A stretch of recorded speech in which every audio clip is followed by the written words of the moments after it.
So this is on page 3 of the packet. You can see that first changes are under PTO, paid time off. Previously, this was 10, 17, 18, and 24 days respectively between years of employment 1 to 15, and that's up. The only change there was from 10 to 15 days for people within their first and second years of employment. And then personal time, employees are now given 5 days of personal time to use as soon as they're hired. These are all policies that mirror the Monroe County Human Resources policies and changes that have taken place in the last year, as is our practice at MCIDC to mirror Monroe County HR. Vacation buyback, we did not have such a benefit in the past. Now we offer a vacation buyback program, as does the county, where employees can sell back to MCIDC up to 10 vacation days or 80 hours at the rate of 75% of the present dollar value. And we'll move on to the next. Oh, those are the only, excuse me, those are the only 2 changes to the handbook. Any questions? Do you know if the county has talked about buying additional vacation? And that's become a big thing with. You mean buying more than buying another week, yeah. Or buying more days. I don't know that they've talked about it. We just got the announcement from HR this week that vacation buyback season is starting. Yeah. I mean, when they put out the new regs for the next year, I usually look through them to see if there's any substantial changes. I know another bank that has previously done that. You can't buy the additional week, like you can buy it every 3 years. So you could buy an additional week of vacation if you had something coming up. So you know, a long trip you wanted to do, or honeymoon or something. You can buy more vacation. You can buy an additional week of vacation. Yeah, the county does not have that. So. Yeah, I would say is that we don't have that as an organization, but I know other banks that have started doing that. So that's interesting. Yeah. We usually follow suit like 10 years later. So. Yeah, right. Yeah, I won't tell you what the handbook looked like. I think the last time it had been looked at was 1997. Yeah. So can I get a motion to recommend the full board accept the employee handbook revision? I'll move it. Second. All in favor? Aye.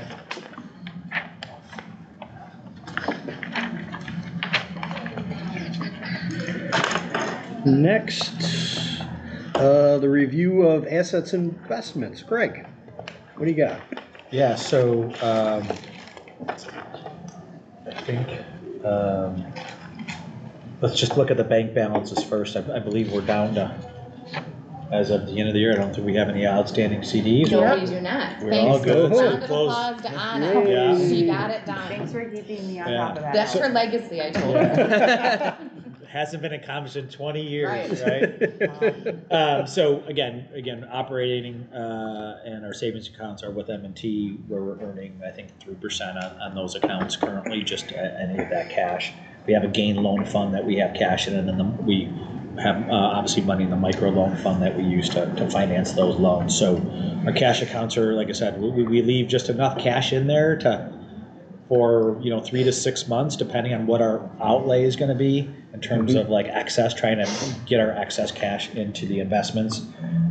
This was a balance at the end of the year in our operating and savings. If you just look at it, it was about 1.5 million, but shortly thereafter, we had purchased another T-bill in early June. We got a big check in December, and then we turned around and bought, I believe, a $500,000 T-bill in January. Again, you don't see that in the bank balances, but how much guesstimate? I mean, close. Right now, the balance sheet. Right now, where do we got it investments, Greg? 3.75. Okay. Okay. I have a report if anyone wants to see it from Wilmington Trust that we have.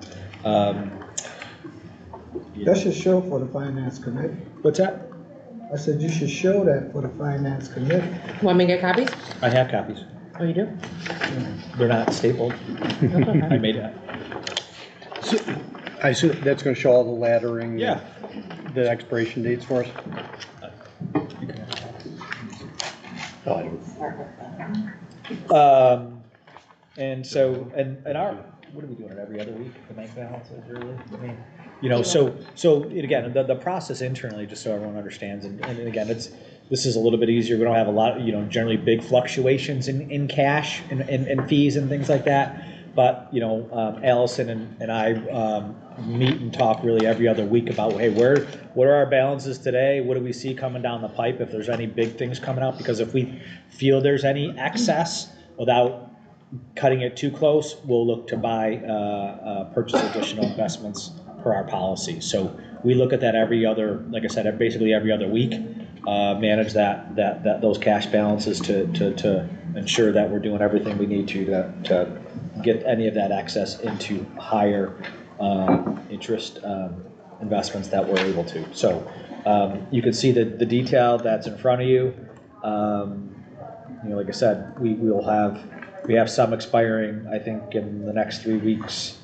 You know, we have $140,000 bill and a $415,000 note coming due in April. And again, where we are today, we'll consider probably rolling that over, right?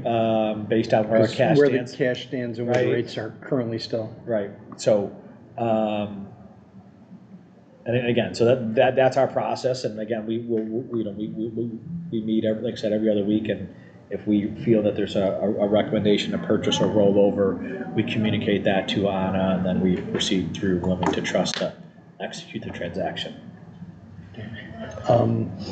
Any other questions on the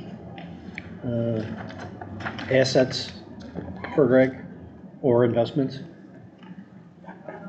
Operations wise, I know we don't have an income statement or a balance sheet yet, but first 2 months of the year, how are we looking? Are we closed for February yet, or? Yeah. I think we're looking pretty good. Hang on, I got it right in front of me. Yeah, so again, I would tell you that we had about, you know, $30,000 of SBA 504 income, which includes, you know, the fundings and things like that, right? The more we add, we get the bigger the payments become. The interest income from our investments for the first 2 months were about $22,000. We generated about $7,000 in interest on our MCI revolving loan fund, right, in the first 2 months. Good. And our micro loans generated about $9,000 of interest in the first 2 months. And then we did get reimbursed $85,000. You know, when we from the county we got reimbursed $85,000 of that from the county. So that is considered income. So again, quite a bit different, right, in terms of our financials in this organization. And I may have said it here or on our IDA board, but I think it's quite different than it was a couple of years ago in terms of just the cash that we have, the investments that we're generating, and now the micro loan program, the accounting and things that we're doing. It's night and day to where it was, you know, probably 2 years ago, right? Like we were 18 months ago. We were budgeting for $800 million losses, right? I mean, kind of, because we had some excess cash. You know, we've really reduced the spend to an extent that, you know, versus what that looks like, but also we're generating additional income based on where our investments and cash balances are. And I think there's a lot of good things to the microloan. I mean, that's really, you know, we're leveraging that money, which really wasn't our own money. Right. And so that's been a big help, as long as they keep paying, right? Cool. Yeah, and again, I mean, that's something we're going to monitor. We talked about it at audit committee, but for you guys on finance, I mean, in terms of trying to, you know, think about loan loss calculations and things like that. We talked about that a little bit. That we're it's new, right? Everything's new. And you know, right now we're calculating about a 15% based on where we are, and we'll see what that looks like over, you know, each month, each quarter. We'll kind of adjust that, thinking about where the portfolio sits and the feedback that we're getting. If we feel that we're people aren't starting to pay and, you know, some of these loans aren't, you know, where we thought they were and stuff like that, we'll adjust that and making sure everyone's aware of what that looks like for us. Well, listen, seeing that the news is so appealing and good, at the next board meeting, we should try to raise this up on the flagpole for everybody to see and understand that. And I mean, we should take a little time and somewhat say where we were at and where we're at now financially. And that because of decisions that the board has made, we're in a good standing. I think we have to celebrate these things when they happen and just don't let them go by. So yeah, I think at the board meeting, what happens is, so Jack will have to give a report that the finance committee met and like summarize it, and then he can ask Greg to step in and talk about that. do what he And just then, did, yeah. and then, you know, you or I can highlight the fact that where we're at just compared to where we were 18, 24 months ago is just amazing. Yeah, you could do that. I'm just gonna cheerlead over here. But I really do think that we need to highlight that, and it's documented in our minutes. You know, that, you know, we've had that, discussed that, because we have come a long way. And that, Having money all over everywhere. and Hanif, that leads to something that you've talked about, you know, how do we get more of this money back into? Right. Yeah, and there's more to consider when programs come up, and certainly the community could be a beneficiary of it, you know? Yep. Yeah. Yeah, I mean, again, I think the overall thought about, I mean, if you look at where we are today from a cash and investments position, you know, and what our budget is for this year, you know, it'd be up to the board and, you know, strategic, you know, whatever that looks like. Hey, what do we think we're gonna look to do, right? We got $2, $3, $4 million of, you know, forget about the micro loan. The money's coming back in, and what we may want to do with that and reloan that back out. That's kind of a separate thing. Last right? meeting, Phil talked to Tony about our old revolving loan fund, and is there more opportunities for us to do things with that? You know, and I think, you know, I think you agreed with him that there is opportunities out there that maybe we need to start looking at, or being more aggressive in terms of letting people know that that's there. And, you know, that's additional funds that can go into decent projects. All right, we don't need an action on that. Next, review our fee schedule. And Barry, you're gonna go through that? Sure. We're not recommending any changes to the proposed fee schedule. As you may recall, we did change the fee schedule about 2 years ago now, to adjust the percentages, both over 20 million instead of over 50 million, and to increase the fee for bonds from 20 basis points to 50 basis points. I think that puts you more in line with your regional competitors. And so I'm not recommending any changes to the fee schedule, but happy to discuss or take any questions. We spent a lot of time on this last year, so. That was It's a far cry from charging $375. Yeah. To charging $1,500 now. We're in the game. You know? Yeah, and like I said, you know, I think your fee schedule is still more aggressive than some of the other organizations of similar size. But again, it hasn't, to our knowledge, every transaction that we're aware of locally has still approached MCIDC. And while there may have been questions about the schedule and its applicability, to my knowledge, no deal has been lost to DASNY or to any other competitor because of it. Yeah, I think that's a good thing to focus on when we present this, Barry, at the board, that as far as we know, because it was a big change.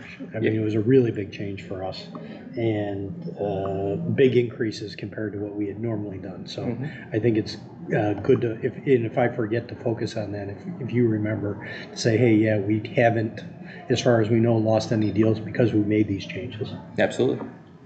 Have we heard anything from charter schools? Are they starting to want to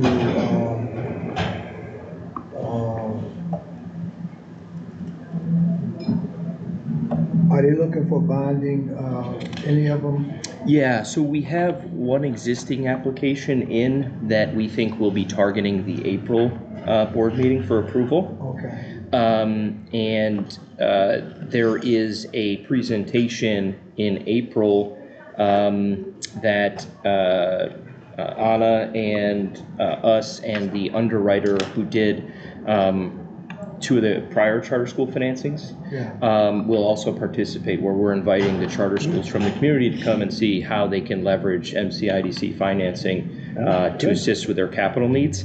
And one of the local charter schools has actually reached out to Nixon about potential bond financing, and we were able to point them to this presentation that's upcoming. So there is starting to get some more traction in that space. That's good. Good. Can I get a motion to recommend to the full board the readopt the fee schedule with no changes? I'll move it. Second. All in favor? Aye. Next, review the finance committee charter. Barry, you're gonna handle that too? Sure. We're not recommending any changes to the charter at this time. So if anyone has any questions, happy to answer them. Otherwise, we'll just need a motion to readopt the charter as drafted. So move. Second. All in favor? Aye. Next up are the policies. The investment policy, the procurement policy, and the travel and expense policy. Similarly, we're not recommending any changes to these policies. We did go through the procurement policy with the auditors to make sure that we were in line with the federal requirements under ARPA as well. And we are. We're more restrictive than what the federal requirements are. So we're not recommending any changes. Any more questions? All right, do I need to do each specific one? Or No, just you can do one all together. motion will take care of Yep. all the policies? So move. Second. All in favor? Aye. Aye.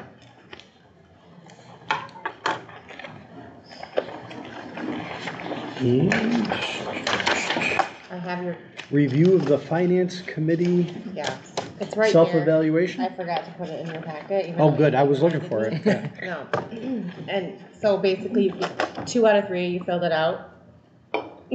Except for me, Frank. Yeah, you can say, yeah. I paused for dramatic effect. So it's, you're both all in the first column, so. Thank you. And I would have been too if I didn't. It's right here. And we're good. Dude, we're good. Any other business that anybody wants to talk about? No? Great. Then I'll take a motion to adjourn. So moved. Second. All in favor? Aye.